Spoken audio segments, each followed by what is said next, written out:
Hello friends, very good morning and welcome to IACS। IACS के English के practice session में आपका स्वागत है। दोस्तों, आज एक अच्छी खबर है कि दोस्तों CAPF और दिल्ली पुलिस इंस्पेक्टर की वैकेंसी आ चुकी है दोस्तों। तो अब इसकी तैयारी शुरू कर दें और इंग्लिश उसमें बहुत ही महत्वपूर्ण रोल प्ले करता है दोस्तों। ठीक है, तो बिना देरी के हम लोग शुरू करते हैं आज का प्रैक्टिस सेशन। पहला सवाल है दोस्तों कॉमन एरर से। ही boasts of having exceptional writing skills, however his recent article was none too impressive। दोस्तों, देखते हैं इसमें एरर कहां पे है।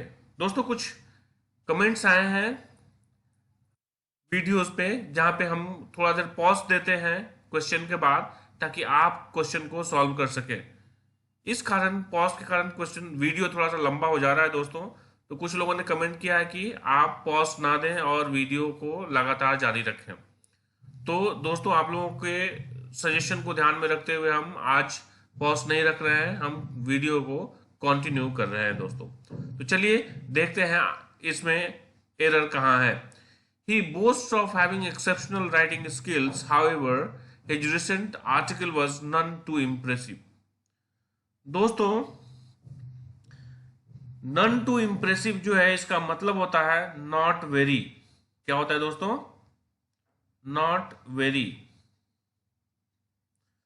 तो यहां पे ये suitable है। He boasts of having exceptional writing skills, however his recent article was not too impressive, यानी कि not very impressive। very एक क्या है? एडवर्ब है और वहां उसके बाद क्या लगा है यहाँ पे? impressive एक एडजेक्टिव है, यानी कि इसके पहले एक एडवर्ब लग सकता है, यानी कि no problem at all, so there is no error in this question। Now look at question number 2। The child refused to go to school as the behavior of the teacher was too much careless।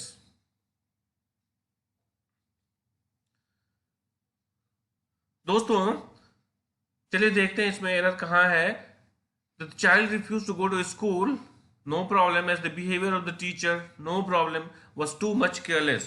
यहाँ पे दोस्तों हम देखते हैं कि यहाँ पे too much careless नहीं होगा दोस्तों, क्या होगा? much too careless होगा। ठीक है दोस्तों, much too के बाद क्या आता है? एडजेक्टिव आता है, जबकि too much के बाद नाउन आता है दोस्तों। ठीक है, तो याद रहे टू मच के बाद नाउन और मच टू के बाद क्या होता है? एडजेक्टिव होता है। ठीक है, तो हमने एक्सप्लेनेशन में इसमें लिख दिया है। तो देखिए दोस्तों, answer would be option number C, जहां पे आप देखें टू मच को मच टू से हम लोग रिप्लेस करेंगे। हम देखते हैं कि क्या मच के साथ, टू मच के साथ हम लोग देखते हैं यहाँ पे नाउन लगता है और यहाँ पे मच टू के साथ एडजेक्टिव लगता है। केयरलेस एक एडजेक्टिव है, यानी कि यहाँ पे मच टू लगेगा। दोस्तों, now look at question number 3। Only after a year he recovered from comma. दोस्तों, कुछ ऐसे वर्ड्स हैं जो ओनली आफ्टर ईयर और वीक वगैरह ऐसे वर्ड्स हों और इससे अगर कोई सेंटेंस शुरू हो तो वहां पे क्या होता है? उसमें इन्वर्जन आता है दोस्तों। क्या होता है? इन्वर्जन। इन्वर्जन का मतलब होता है कि you need to put auxiliary verb before the subject. तो दोस्तों, ओनली आफ्टर ईयर के बाद क्या है? He recovered. तो ही रिकवर्ड में ही क्या है दोस्तों? सब्जेक्ट है यहाँ पे, और यहाँ पे V2 है। तो यहाँ पे V2 होने के कारण यहाँ पे क्या लग जाएगा? यहाँ पे डिड लग जाएगा दोस्तों, और ये क्या हो जाएगा? V1 में चेंज हो जाएगा, यानी कि रिकवर हो जाएगा। ठीक है, तो only after a year did he recover from coma. So answer would be option number B, जहां पे हम लोग क्या करेंगे? ही रिकवर्ड के बदले डिड ही रिकवर लगाएंगे। ठीक है दोस्तों, now look at question number 4। As I had been very bad with calculations, she asked me to carefully solve the questions। दोस्तों, इस सवाल में देखते हैं the placement of adverb of manner. To carefully solve the questions नहीं होगा। Adverb of manner क्या लगता है दोस्तों? एडवर्ब ऑफ मैनर वर्ब के बाद, यानी कि टू सॉल्व के बाद अगर कोई ऑब्जेक्ट हो तो ऑब्जेक्ट के बाद लगाया जाता है, यानी कि यहां लगेगा दोस्तों। तो क्या हो जाएगा? As I had been very bad with calculations she asked me to solve the questions carefully. So answer would be option number C. Right? Now look at question number 5. She yesterday came to meet you, but you were not present. दोस्तों यहां पे देखते हैं yesterday है। yesterday क्या है? Adverb of time होता है, और एडवर्ब ऑफ टाइम हमेशा सेंटेंस के एंड में आता है दोस्तों। कहां आता है? सेंटेंस के एंड में आएगा यहां पे। यानी कि she came to meet you yesterday, यानी कि यू के बाद ही हम लोग यहाँ पे एडवर्ब ऑफ टाइम का इस्तेमाल करेंगे। आपने दोस्तों देखा होगा, एमपीटी रूल पढ़ा होगा, एमपीटी रूल पढ़ा होगा, मैनर प्लेस एंड टाइम। ठीक है, अगर आपको इसका कॉन्सेप्ट देखना है तो दोस्तों हमारा एक वीडियो है एडवर्ब की क्लासेस, उसको आप एक बच्चे देख लें दोस्तों, पूरा कॉन्सेप्ट क्लियर हो जाएगा। Now look at question number 6. The teacher scolded him always because he rarely reached school on time. दोस्तों the teacher scolded him always में ये always जो है ये क्या है? adverb of frequency है, और adverb of frequency हमेशा main verb से पहले आता है दोस्तों। कहां आता है? main verb से पहले आएगा। तो main verb यहां पे क्या है? स्कोल्डेड है, तो स्कोल्डेड से पहले आएगा दोस्तों यहाँ पे मेन वर्ब। स्कोल्डेड से पहले आएगा, यानी कि क्या हो जाएगा? The teacher always scolded him because he rarely reached school on time, यानी कि यहां पे लगाएगा। ठीक है दोस्तों, so answer would be option number B. Now look at question number 7. I had better studied than play with my friends. दोस्तों याद रहे, हैड बेटर हो या वुड रैदर हो, इसके साथ हमेशा V1 का इस्तेमाल किया जाता है। हैड बेटर हो या वुड रैदर हो, इसके बाद क्या लगाते हैं हम लोग? V1 का इस्तेमाल करते हैं, यानी कि यहां पे स्टडीड ना हो के क्या हो जाएगा? स्टडी हो जाएगा दोस्तों। ठीक है, कोई प्रॉब्लम नहीं है। और दोस्तों देन से के बाद भी हमेशा इंफिनिटिव विदाउट टू लगेगा, क्योंकि देन के पहले क्या है? वर्ब है, यानी कि वर्ब का कंपैरिजन किया जा रहा है। तो ये अदर इंफिनिटिव विदाउट टू है, तो देन के बाद भी इंफिनिटिव विदाउट टू ही होगा। तो ये पार्ट तो सही है, लेकिन यहाँ पे लिखा हुआ है स्टडीड, जो V2 या V3 है। तो हैड समझ के आप ये मत समझिएगा कि हैड टेक्स्ट V3, यहाँ पे हैड अकेले नहीं है, हैड बेटर है, and had better and would rather take V1, यानी कि first form of the verb. So answer would be option number B, जहां पे हम लोग स्टडीड को स्टडी से रिप्लेस करते हैं। Now look at question number 8. The kids started to weep loudly as they watched their parents go. ठीक है दोस्तों, तो देखते हैं, the kids started to weep, no problem, start के बाद हम लोग इन्फिनिटिव लगाते हैं तो चलेगा। The kids started to weep loudly, क्योंकि वीप वर्ब है, लाउडली क्या है? एडवर्ब ऑफ मैनर है, यहां भी चलेगा। एज दे कौन है? किड्स है, तो दे लगेगा। वॉच्ड सही है, V2। Their parents go, now problem यहां पे गो के साथ है दोस्तों। कुछ ऐसे वर्ब्स होते हैं जैसे वॉच हो गया, उसके बाद बिहोल्ड हो गया, बिहोल्ड। ठीक है दोस्तों, तो वॉच हो गया, बिहोल्ड हो गया, ये सारे वर्ब्स जो हैं इसके बाद हम इंफिनिटिव विदाउट टू का इस्तेमाल करते हैं दोस्तों। क्या करते हैं? इंफिनिटिव विदाउट टू का इस्तेमाल करते हैं, जो कि है यहाँ पे गो, यानी कि इस सेंटेंस में कहीं कोई एरर नहीं है। तो answer would be option number D, मतलब कि नो एरर। दोस्तों इसमें मैंने लिख दिया है बीड, वॉच, बिहोल्ड, सी, मेक। अगर ये सारे वर्ब्स हों तो इसके बाद का जो वर्ब आता है वो इंफिनिटिव विदाउट टू आता है। Now look at question number 9. The police have been trying to find out the bus which sunk in the last night, in the lake last night. ठीक है दोस्तों, द पुलिस आपको पता है दोस्तों, हमेशा हैव ही लगता है यहाँ पे, हैव मतलब कि प्लूरल भर भी लेता है। The police have been trying सही है यहां तक, to find out the bus, ठीक है, टू फाइंड आउट जो कि यहाँ पे इन्फिनिटिव से किया गया है, तो to find out the bus विच सनकेन नहीं होगा दोस्तों, सनकेन और संक ये दोनों V3 है, लेकिन जो ये होता है संक ये V3 होता है, और सनकेन जो जिसको हम लोग सनकेन कहते हैं, ये सनकेन एडजेक्टिव की तरह काम करता है, यानी कि ये पास्ट पार्टिसिपल कहेंगे इसको। ठीक है दोस्तों, क्या है ये? पास्ट पार्टिसिपल है, पास्ट पार्टिसिपल जो कि एडजेक्टिव की तरह काम करता है। ठीक है दोस्तों, तो यहां पे सनकेन ना होके क्या हो जाएगा, यहां पे संक हो जाएगा। तो answer would be option number C, जहां पे हम लोग सनकेन को संक से रिप्लेस करेंगे। Now look at question number 10. Mukul has and will always be my friend. My dear friends, अगर सब्जेक्ट के बाद दो अलग अलग ऑक्सिलरी वर्ब हों, ठीक है दोस्तों, तो इन ऑक्सिलरी वर्ब के बाद जो मेन वर्ब आना चाहिए, तो हैज के बाद V3 आता है और विल के साथ V1 आता है, यहां पे V1 है B। ठीक है दोस्तों, तो B का V3 क्या होगा? बिन होगा दोस्तों, क्या होगा? बिन होगा, यानी कि हैज के साथ V3 लगेगा और विल के साथ V1 लगेगा। तो V3 यहां पे था नहीं, तो क्या लगेगा दोस्तों?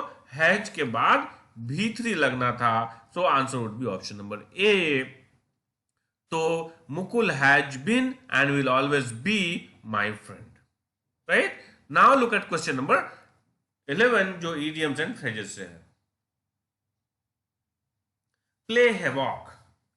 प्ले हैवॉक का मीनिंग क्या होता है दोस्तों? Play well, heavy rain, cause destruction, या प्ले अ नाइस रोल। तो दोस्तों, प्ले हैवॉक का मतलब होता है cause destruction, to spoil something. ठीक है, एकदम बर्बाद करना, खराब करना, ये क्या होता है? प्ले हैवॉक का मतलब होता है, यानी कि answer would be option number C. Now look at question number 12, off and on. Off and on क्या है? एक एडवर्ब ऑफ फ्रीक्वेंसी है, जिसका मतलब होता है ओकेजनली। क्या होता है दोस्तों? Occasionally. So answer would be option number C. देखिए दोस्तों, रेगुलरली, रेयरली, नेवर, ये सारे इसमें क्या है? एडवर्ब ऑफ फ्रीक्वेंसी ही है, जिसमें फ्रीक्वेंसी किसी में ज्यादा है, रेगुलरली में ज्यादा होता है, रेयरली और नेवर एकदम नेगेटिव होते हैं, ओकेजनली होता है कभी कभार।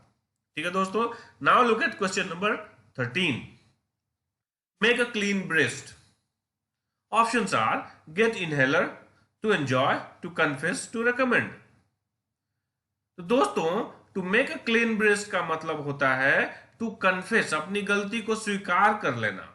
ठीक है दोस्तों, एकदम ऑनेस्टली आप खुले दिल से गलती को स्वीकार करते हैं, साफ दिल से किसी चीज को स्वीकार कर लेते हैं, गलती को स्वीकार कर लेते हैं, तो उसे हम क्या कहते हैं? To make a clean breast. So option would be C, right option would be C. Now look at question number 14, make no bones about.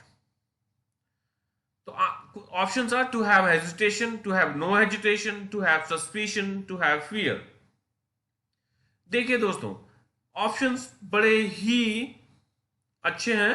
To have hesitation, to have no hesitation यहीं पे है, जो कि आप यहां पे आप decision ले सकते हैं कि इसमें आंसर क्या होगा। टू हैव सस्पिशन और टू हैव फियर दोनों सिमिलर है मीनिंग में। ठीक है दोस्तों, तो हम लोग देखते हैं, now we have to find out the answers between these two, to have hesitation और टू हैव नो हेजिटेशन। तो दोस्तों, to make no bones about का मतलब होता है to have no hesitation, without hesitation if you do something, that is you make no bones about. So answer would be option number B. Now look at question number 15. Laying off. Options are to recruit new employee, dismissal from job, to train new employees, to promote old employees. So if any organization is laying off, it is pruning down its size, means it is dismissing its employees from the job. Laying off मतलब क्या हो गया? Job से किसी को dismiss करना, यानी कि उसको प्रूनिंग डाउन भी कहते हैं, छांट के छोटा करना. यानी कि when any organization is pruning down, it is what? Laying off its employees. मतलब employees को निकाल रहा है. ठीक है दोस्तों, कभी कभी आप देखिएगा बिजनेस टर्म्स में से राइट साइजिंग भी कहते हैं कि सही साइज बनाते हैं. राइट साइजिंग का मतलब भी होता है dismissing employees from the job. So answer would be option number B.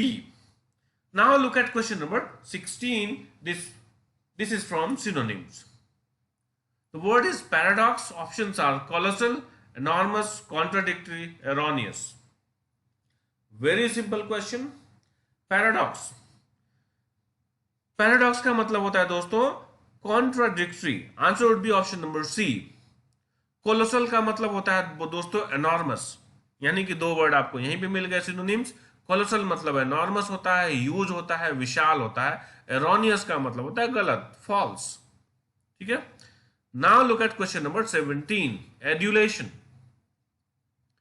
Options are contemplation, meditation, flattery या hard work. So friends, adulation का मतलब होता है फ्लैटरी, साइकोफेंसी, मतलब किसी का चमचागिरी करना, तो इसे फ्लैटरी या फिर क्या कहते हैं, साइकोफेंसी भी कहते हैं. ठीक है दोस्तों, तो answer would be option number C. Now you must be knowing the contemplation and meditation. Contemplation का मतलब कि किसी चीज पर कंटेम्पलेट करते हैं, यानी कि विचार विमर्श करते हैं, गहन करते हैं, और मेडिटेशन माने ध्यान करना, hard work, you know very well. Now look at question number 18 of CQS. अब सीक्यूएस का सिनोनिम्स दोस्तों इन चार ऑप्शंस में असर्टिव, सबमिसिव, करेजियस या गट्सी से निकालना है दोस्तों. तो दोस्तों अब सीक्यूएस का मतलब होता है सबमिसिव, ऑप्शन नंबर बी. ठीक है दोस्तों. ऑब्सीकियस जो होते हैं वही फ्लैटरी भी होते हैं दोस्तों. समटाइम्स जो एड्यूलेटरी होते हैं वही ऑब्सीकियस भी होते हैं, मतलब कि फ्लैटरिंग करते हैं. वो सबमिसिव होते हैं, वो कभी लीडर नहीं बन सकते, वो हमेशा किसी का बात मानते हैं, यानी कि सबमिसिव होंगे, सबसर्विएंट हो गए, स्लेव हो गए, ये सब क्या होते हैं, ऑब्सीकियस होंगे. जो डोमिनेटिंग नहीं होते हैं, जो डोमिनियरिंग नहीं हो सकते हैं, वो क्या होंगे, ऑब्सीकियस होते हैं, वो सबमिसिव होते हैं. ठीक है दोस्तों. तो इसका एंटोनिम्स क्या हो जाएगा? एंटोनिम्स दोस्तों क्या हो जाएगा? डोमिनियरिंग, जिसमें लीडरशिप होता हो, डोमिनेटिंग हो, वो क्या कहलाएगा, वो उसका एंटोनिम्स क्या होगा, ऑब्सीकियस होगा, यानी कि ऑब्सीकियस का एंटोनिम्स डोमिनियरिंग हो जाएगा. ठीक है. असर्टिव का मतलब समझ गए दोस्तों, असर्टिव भी इसका एंटोनिम्स हो जाएगा. असर्टिव मतलब कि डायरेक्ट बोलना, असर्ट करते हैं, आप कमांड देते हैं, असर्ट करते हैं. करेजियस और गट्सी दोनों सिमिलर वर्ड है दोस्तों. तो only B remains the odd one, so submissive will be the answer. Now look at question number 19. Exodus. ये एंटोनिम्स दोस्तों निकालना है. ठीक है. एक्सोडस का उल्टा क्या होगा? इवैक्यूएशन, इनफ्लक्स, रिहैबिलिटेशन या फॉरलोन. दोस्तों एक्सोडस का मतलब होता है पलायन. किसी भी ग्रुप में, कोई ग्रुप में माइग्रेट होता है, कोई लोग एक जगह को छोड़ के कहीं बाहर जाते हैं, ग्रुप में जाते हैं, उसको क्या कहते हैं? एक्सोडस. माइग्रेशन इन ग्रुप, इसको कहते हैं एक्सोडस, हिंदी में से पलायन कहते हैं. दोस्तों देखते हैं कि इसमें से आंसर क्या होगा. इवैक्यूएशन का मतलब होता है दोस्तों बचा के किसी को निकालना. कोई अगर फंसे हुए हो तो वहां से निकाल के सुरक्षित जगह पे लाना, उसे इवैक्यूएशन कहते हैं. जबकि इनफ्लक्स जो है दोस्तों, एक्सोडस का मतलब पलायन होता है, इनफ्लक्स का मतलब बाहर से अंदर आना होता है. एक्सोडस का मतलब अंदर से बाहर जाना, मतलब ग्रुप में पलायन होना, जगह छोड़ के जाना. इनफ्लक्स का मतलब बाहर से अंदर आना. तो ये उल्टा आंसर, ये उल्टा ऑप्शन है, यानी कि एंटोनिम्स है. लेकिन अभी हम लोग डिसीजन नहीं लेंगे जब तक कि हम लोग अगला दोनों ऑप्शंस देख नहीं लेते हैं। रिहेबिलिटेशन का मतलब होता है पुनर्वास देना, मतलब उनको फिर से रखना, मतलब अगर मान लीजिए कोई आपदा आ गई हो तो आपदा के बाद उनको फिर से पुनर्वासित करना रिहेबिलिटेशन कहलाता है।